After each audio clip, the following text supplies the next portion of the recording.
My name's Nicholas Carlisle, and I am so honored to be part of your 푸코포럼 in Korea today.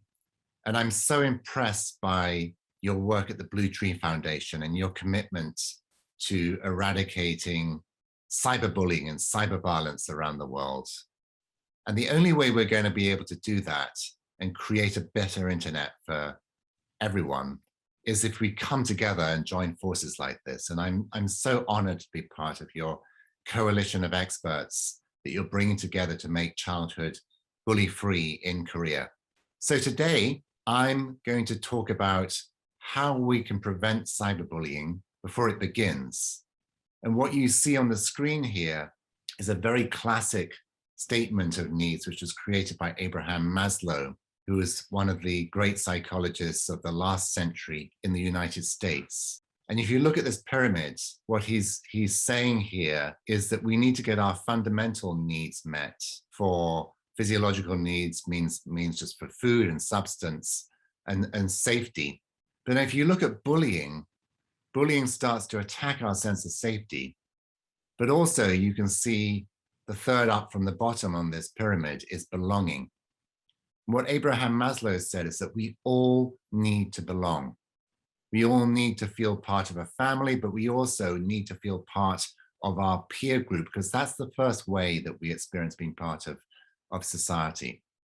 And the problem with bullying is it gets in the way of safety, but it also gets in the way of that fundamental need to belong. And this slide here, which is a picture of the brain, starts to show what happens when someone is bullied. And when someone is bullied, our whole nervous system reacts as if we were under physical attack. There's some fascinating studies done by Naomi Eisenberger and University of California in the United States. And what she has shown is that when people are socially excluded, the same part of their brain lights up as if they were under physical attack. Just think about that for a moment. So in other words, our nervous system is reacting to social exclusion, which is a form of bullying, in the same way as if we were physically in danger. And that's because we are wired to belong. That's what Abraham Maslow was saying. We are wired to belong. We need to belong. If we don't belong, our whole nervous system considers that a threat.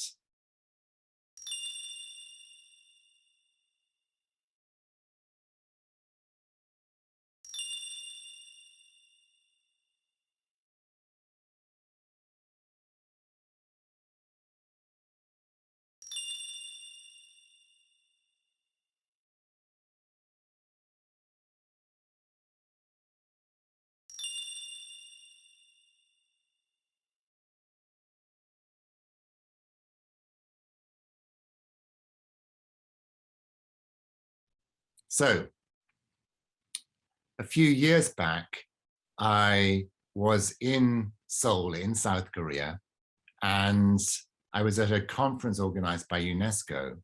And as we looked at this space, we realized some significant things about the pattern of online use. And we realized that children are getting online from their earliest years. You can see a picture of the world on this screen here and some of the global statistics. 200,000 students, children, join the internet every day around the world. And what's significant is that the average age at which youth are going online, which in the 1970s was, in terms of screen time, was around 4 years. Now, children's first interaction with screens is at the age of 4 months. Incredibly young. And by the time they're 8 in more developed countries, they're averaging 5 hours of screen time a day, and that's excluding school. And with school going online in the past year, many estimates say that the time of children online has doubled. So as we looked at all of that, we realized that if we're going to tackle children's online behavior around cyberbullying, we need to reach them while they're still young. And by young children, I mean under the age of 8. The second thing that we realized as we looked at the problem of cyberbullying was that education is our best way to prevent cyberbullying. And we realized that if we were going to really help children both not become a bully, but also protect themselves from bullying, we had to reach them before the age of 8, because it's at that time that children are most responsive to learning values and to learning life skills. And so because of that, we decided to focus on children under the age of 8 and teach them the life skills that they need for their online and their offline lives. And to help us understand what they needed, we turned to the leading researchers around the world in childhood and in technology. And we asked their help in mapping out what are the social and emotional skills that this generation need. What you see on this slide is what we call the power wheel. And this is 12 essential skills and values that every child needs. And this slide takes traditional skills like emotional regulation, which means the ability to understand what you're feeling and to manage what you're feeling. We are creating a multi-platform program that reaches children through lessons in the preschool, in kindergarten, in the classroom, traditional lessons, but teaching these social emotional skills, these life skills.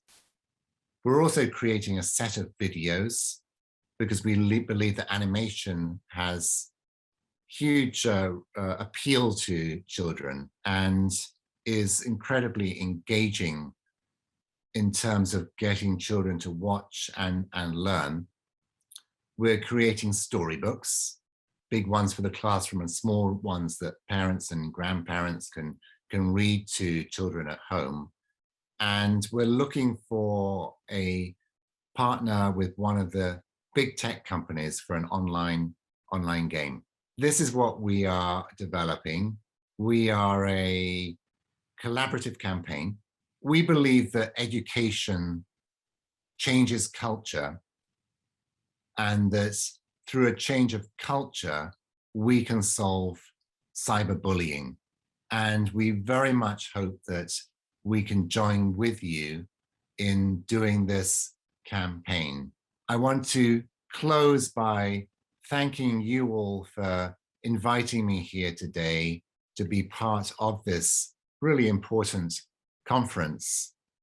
And I want to say that together we can end cyber violence for the children of Korea. Thank you very much.